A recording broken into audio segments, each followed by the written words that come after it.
Liko jambo ambalo uongozi wa klabu Young Africans umeniagiza niliseme. Jana kupitia vyombo mbalimbali vya habari tulishuhudia moja ya tukio la hovyo kabisa kwenye mchezo wa mpira wa miguu. Moja ya tukio la kihuni. Moja ya tukio la kishamba zaidi kufanyika kwenye mchezo wa mpira wa miguu hapa kwenye ardhi yetu ya Tanzania.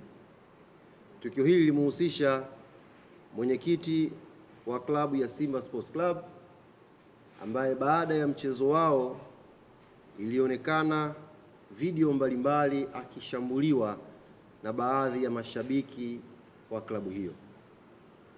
Sisi kama Young African Sports Club kwanza tunalaani vikali vitendo hivyo. Ni vitendo vya kihuni ambavyo havina nafasi yoyote kwenye mchezo huu pendwa wa mpira wa miguu.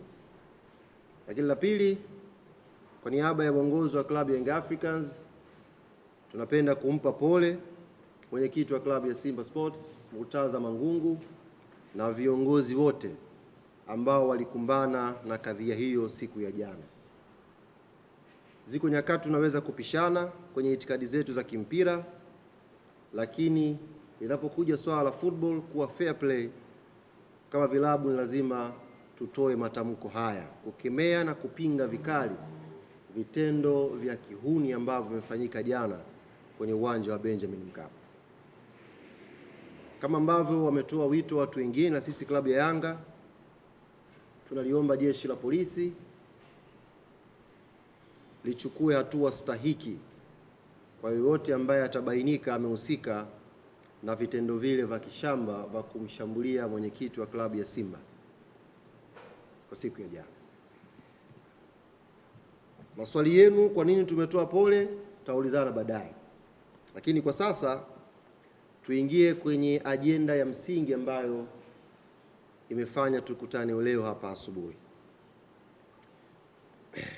Siku ya Jumamosi tukiwa tunaelekea kwenye mchezo wetu wa CAF Champions League dhidi ya Al Ahly, asubuhi tulitoa taarifa kupitia kurasa zetu za mitandao ya kijamii ya klabu yetu Young Africans, tukiwajuza wanachama, mashabiki na wapenzi wa klabu yetu na wapenda mpira kwa ujumla hapa Tanzania kwamba siku ile asubuhi kamati yetu tendaji inayoongozwa na rais wa klabu yetu Engineer Hersi Ali Said ilikuwa inakutana, na mbali na shughuli zake kama ambavyo katiba ya klabu yetu imeeleza, katiba ambayo imefanywa marekebisho mwaka 2021 kupitia ibara ya 31, kamati yetu ilikutana na kujadili mambo mbalimbali ya kiuendeshaji ya klabu yetu, lakini ndani yake kukiwa kuna ajenda moja ya msingi ambayo tuliisema ni mchakato wa ujenzi wa uwanja wa klabu yetu ya Yanga. Na Jumamosi tukawataarifu wanachama wetu na Watanzania kwa ujumla kwamba kikao kile cha kamati tendaji kingeenda kutoa majibu ya mchakato mzima uliofanyika wa kumtafuta au kuitafuta kampuni taasisi ambayo imeshinda tenda ya kushirikiana na klabu yetu kwenye ujenzi wa klabu yetu hapa Jangwani. Kikao kilifanyika vizuri, na nichukue fursa hii kuwajuza ndugu zangu waandishi wa habari, kikao kile pia kilitoka na jina la mshindi aliyeshinda kwenye tenda hiyo ya ujenzi wa klabu yetu Young Africans. Lakini kabla sijatoa taarifa ya mshindi, ningeomba dakika zenu chache kidogo niwapitishe mchakato ulivyokuwa. Na hiyo ndiyo desturi ya klabu yetu Young African Sports Club, na ndiyo mwelekeo ambao uongozi huu chini ya rais wetu Engineer Hersi Said tuko nao. Kila hatua tunayofikia lazima tuwakumbushe tulipotoka na tuwaeleze kwa ukweli na uwazi mchakato mpaka ulipofikia. Nyote nyie ni mashuhuda. Moja ya ajenda kubwa ya uongozi huu wa Engineer Hersi Ali Said mbali na kujenga timu imara, kuimarisha klabu yetu kiuchumi, kuwa na timu imara za vijana na wanawake, moja ya ahadi au ajenda ambayo alikuwa nayo rais wa klabu yetu sambamba na kamati yake tendaji inayomsaidia kwa majukumu yake ya kila siku kwenye kuendesha hii klabu ilikuwa ni ujenzi wa uwanja wa klabu yetu Young African Sports Club. Na ajenda hiyo imepita katika hatua mbalimbali. Hatua ya kwanza ilikuwa ni kufanya tathmini ya eneo ambao tuko nalo, tuone kwa standard ya uwanja ambao tunauhitaji sisi kama Young African Sports Club, je, eneo hili linatosha? Tathmini ile ilifanyika na baadaye uongozi wa klabu Young Africans uligundua kuna eneo tunatakiwa tuongeze kidogo ili tuweze kukamilisha ajenda hii.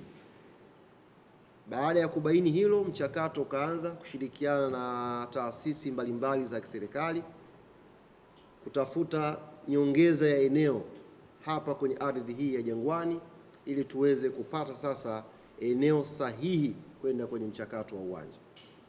Michakato hii ilifanyika na nichukue fursa hii kuupongeza na kuwapongeza viongozi wote wa kiserikali, tukianza na Rais wa Jamhuri ya Muungano wa Tanzania Daktari Samia Suluhu Hassan na wizara zake mbalimbali na watendaji mbalimbali ambao walitupa ushirikiano mpaka klabu ya Young Africans ikapata nyongeza ya eneo hapa makao makuu ya klabu yetu, tukapata nyongeza ya ardhi.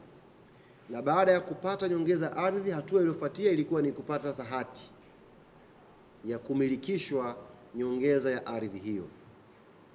Na kwenye hafla yetu au tamasha la wiki ya wananchi, Afrika na dunia kwa ujumla ilishuhudia klabu ya Young Africans ikikabidhiwa hati yenye nyongeza ya ardhi kwenye eneo hili.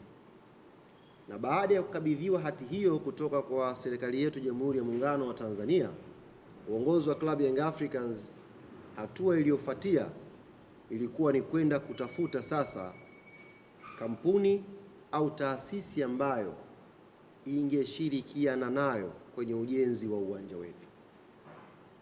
Na mnamo Januari 9 mwaka huu 2026, klabu ya Young Africans ilitoa tangazo la kukaribisha makampuni na mataasisi mbalimbali kuja kuomba tenda ya kushirikiana na klabu yetu kwenye kujenga uwanja wetu wa nyumbani. Taarifa yetu tuliitoa kupitia magazeti ya serikali, kupitia vyombo mbalimbali vya habari.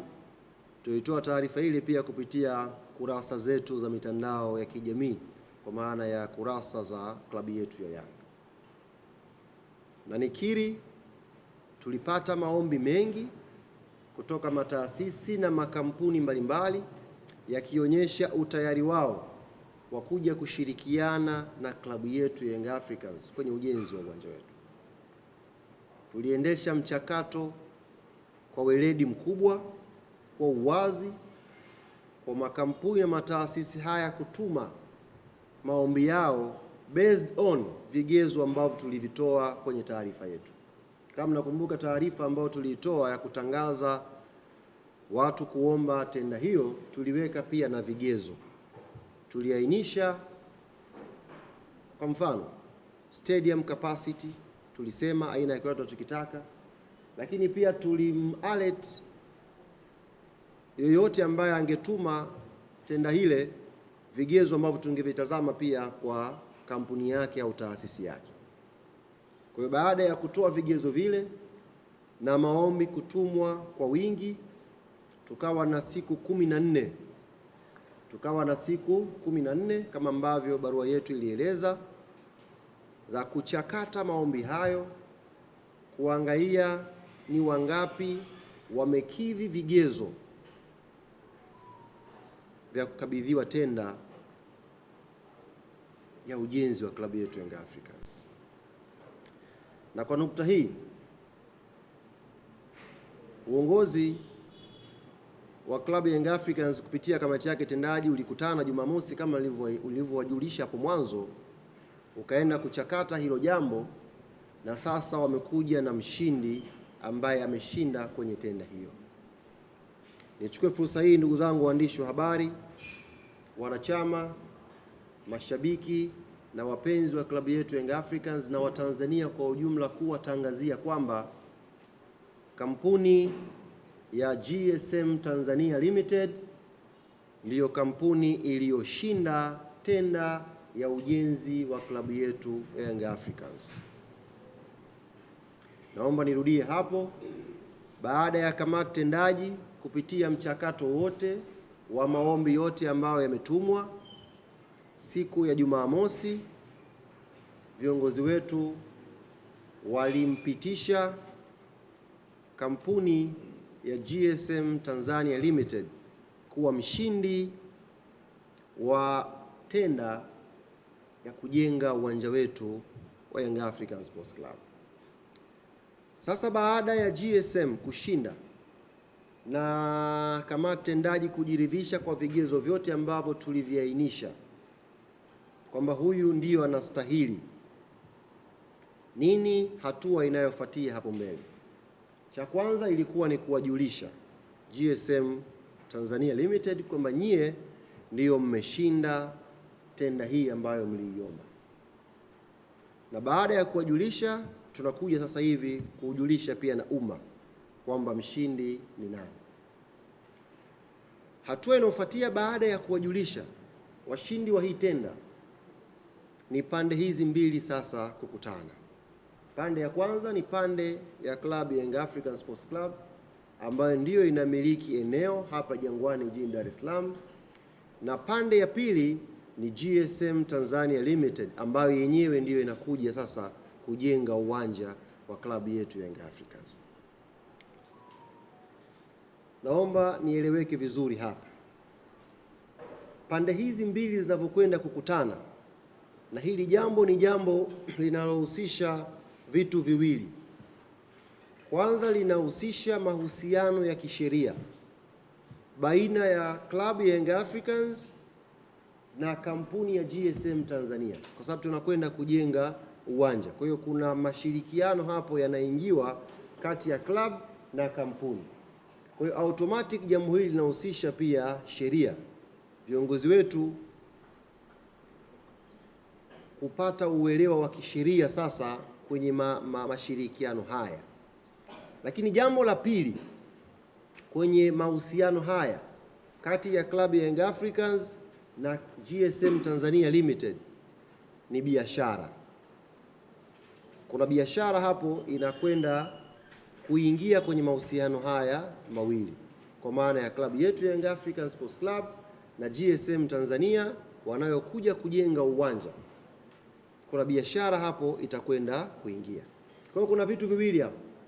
Kuna sheria kwa maana ya kufahamu sasa modality ya kisheria ya mahusiano haya kati ya klabu hii ya Yanga na kampuni ya GSM. Tunawekaje hiyo kisheria? Modality gani ni nzuri kuliendea hili jambo? Lakini la pili, kwa sababu inahusisha biashara, ni uwanja ambao utakuwa unatumika. Huyu anamiliki ardhi, huyu anakuja kujenga uwanja. Haya mahusiano kwenye biashara yanakuwa na mwongozo gani? Kwa kutambua hilo na kwa kuthamini uweledi, uwazi wa klabu yetu Young African Sports Club kwenye mkutano huu kabla haujafanyika, yani kabla pande hizi hazijakutana, kamati tendaji ya klabu ya Young Africans ilitengeneza kamati maalum ya kuliendea hili jambo sasa la uwanja wetu wa klabu yetu Young Africans. Na kamati hii itakuwa chini ya rais wa klabu yetu kwa maana ya Engineer Hersi Al Said, ndio atakuwa mwenyekiti wa hiyo kamati. Wajumbe wote wa kamati tendaji wanaingia pia kuwa wajumbe wa kamati hiyo ambayo itatoka hapa kwenda kukutana na kampuni ya GSM Tanzania Limited. Lakini kwa kuzingatia fakta mbili ambazo nimwadokeza awali, kwa maana ya mlengo wa kisheria kwenye mahusiano haya na mlengo wa kibiashara. Wako wajumbe wawili ambao kamati tendaji ya klabu yetu Young Africans imewaongeza kwenye kamati hii. Jumbe namba 1 ni mwanasheria msomi, mzoefu na mbobevu Alex Mgongoro, ambaye ameongezwa pia kwenye kamati hii, na specific anakuja kutoa ushauri wa kisheria kwa viongozi wetu wa klabu ya Young Africans, aina gani ya mahusiano ya kisheria kwenye mikataba tunatakiwa tusign na GSM Tanzania Limited. Lakini mjumbe wa pili ambaye ameongezwa kwenye